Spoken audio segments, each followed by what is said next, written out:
Um, I've heard that sometimes, other parts of the brain take over where you can actually use your paralyzed side.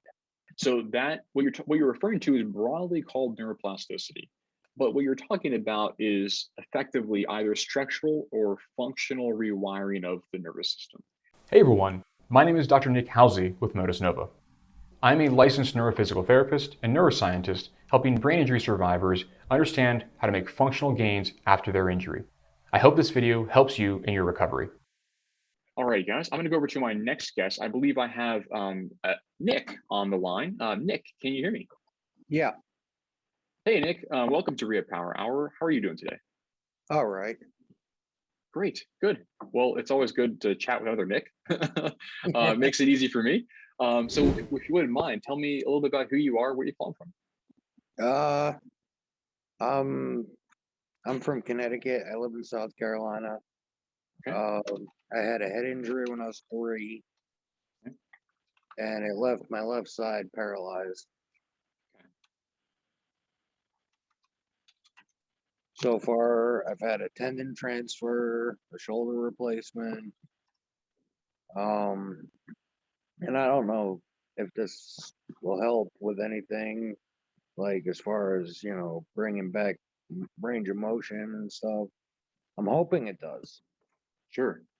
Yeah, I think it's a good it's good that you reached out to us. I think I'm actually interested. So you had a TBI when you were young, and you've kind of, if I may encapsulate it and say that you've kind of gone through the ringer. You've had a number of medical interventions. It sounds like tendon transfers.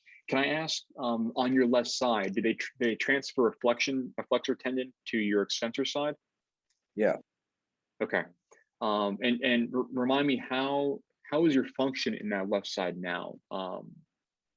Like I can move my arm great. It's just my hand Okay. that doesn't do anything. And, after a while, your fingers start to get those dips in them and Yep. all that fun stuff. And I mean, I saw this online and I was like, man, I'd really like to see if this helps me. Yeah. Interesting. Interesting you bring that up. I think, as I don't know if you were on the call earlier today, I'm the first one to admit where we have data and where we don't have data. And what that means is I'm very transparent about what kind of efficacy and safety data we have. And with respect to individuals with traumatic brain injuries, we just haven't done the large randomized control trials yet. And I use the word yet, very, very specifically there, because we're actively pursuing those. Now, with respect to the baseline data, that's the story.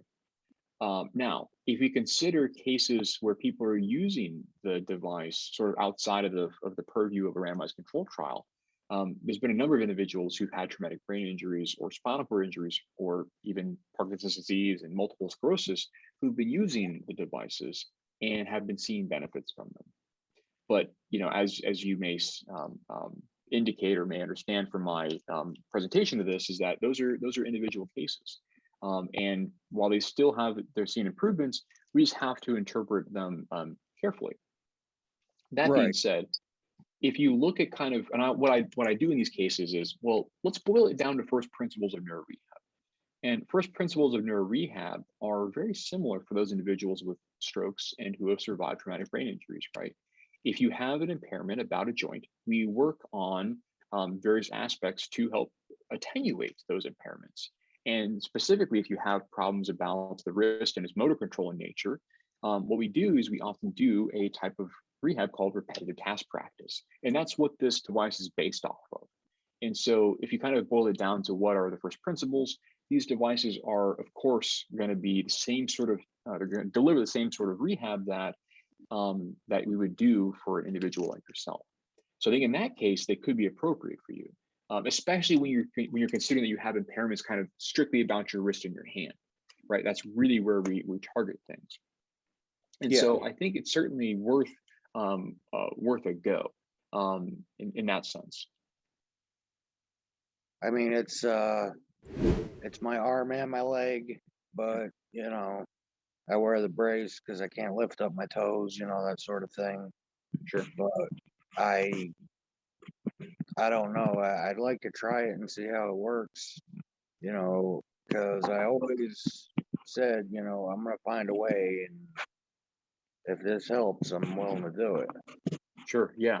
I think that's a wonderful attitude. I think you're sort of a great expression of what the process of neuro recovery is like, right? It is a non-trivial thing. It takes a long time, and I think these tools could be very, very helpful for individuals like yourself. And so I'm glad that you're looking into these things. And if you want to pursue these options, it's one of the reasons why we've actually designed a model like this, where you can use it to start with and just, basically give it a try and see if it is working for you. Hey, if you're finding this video helpful, please hit like and subscribe to help other brain injury survivors learn how Motus Nova is changing neuro rehab. And if at any point it stops working for you, or you feel like it's not helping you in any way, you can always just return it. Like, that's one of the reasons why we've designed it in this way, because even for individuals who've had strokes, I don't have any high degree of, perfect prediction about whether it's going to help any individual person, because science doesn't tell me that. Science tells me how it works on aggregate. And so we've designed a model to be flexible, to help people, to give access to the devices to people, and they can opt in or opt out at their choosing. And so I think in individuals like yourself, you can leverage that same sort of capacity and access. Right. Now, I was kind of wondering, maybe maybe you don't. Now people that have had like traumatic brain injuries and stuff like that, I've heard that sometimes, other parts of the brain take over where you can actually use your paralyzed side. Yes. So that what you're referring to is broadly called neuroplasticity. Now that term is often used, let's call it maybe overused, but what you're talking about is effectively either structural or functional rewiring of the nervous system, where different parts of your brain or your nervous system or your spinal cord, for instance, can take over in the event a damaged area cannot do its function. This has been documented many, many times, and we've actually done this in trials exploring the Motus hand. We've done these functional fMRI studies where we evaluate the changes in the cortex and how the cortex is functioning. And so we do see that this device has the capacity to help rewire the brain. And so that's certainly a possibility. And you may be asking, well, is this possible many, many years or decades after an injury? And the answer to that question is yes, it is. We've seen people who are 10, 20 years post-injury, and they're still making improvements. And so that's another sort of a vote of confidence.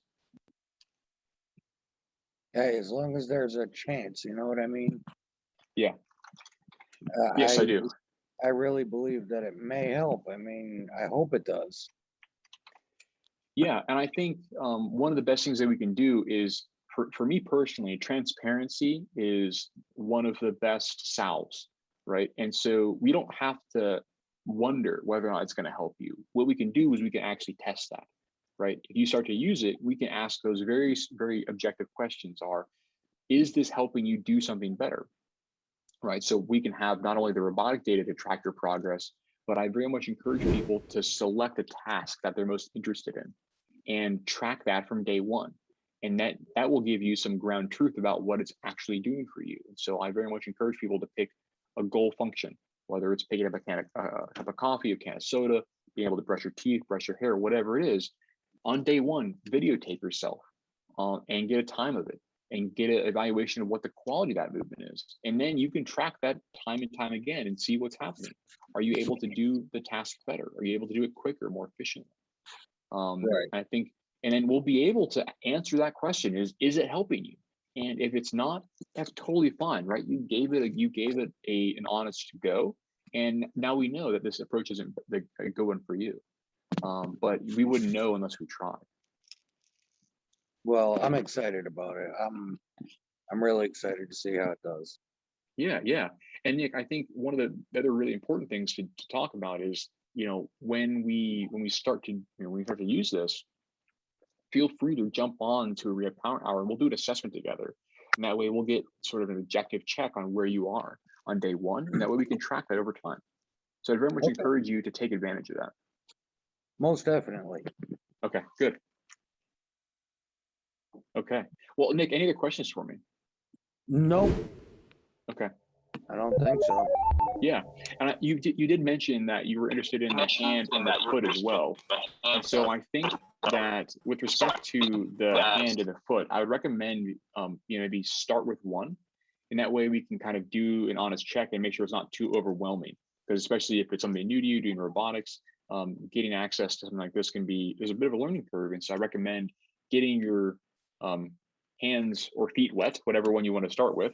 And then you can add in, if you start to get a good check and it's actually helping you, then we can incorporate the Motus foot as well, or the Motus hand, whichever one you'd like to start with.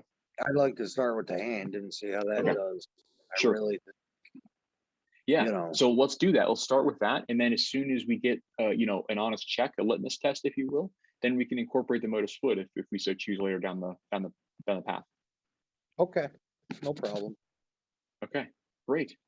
Well, Nick, thanks so much for being here and for sharing your story. And I look forward to, when you get your Motus hand, I look forward to working with you.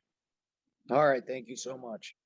Thanks for watching this video. If you have questions or would like to speak with me about how you can make functional gains from home, call or text me at 404-939-3476 or visit motusnova.com/contact.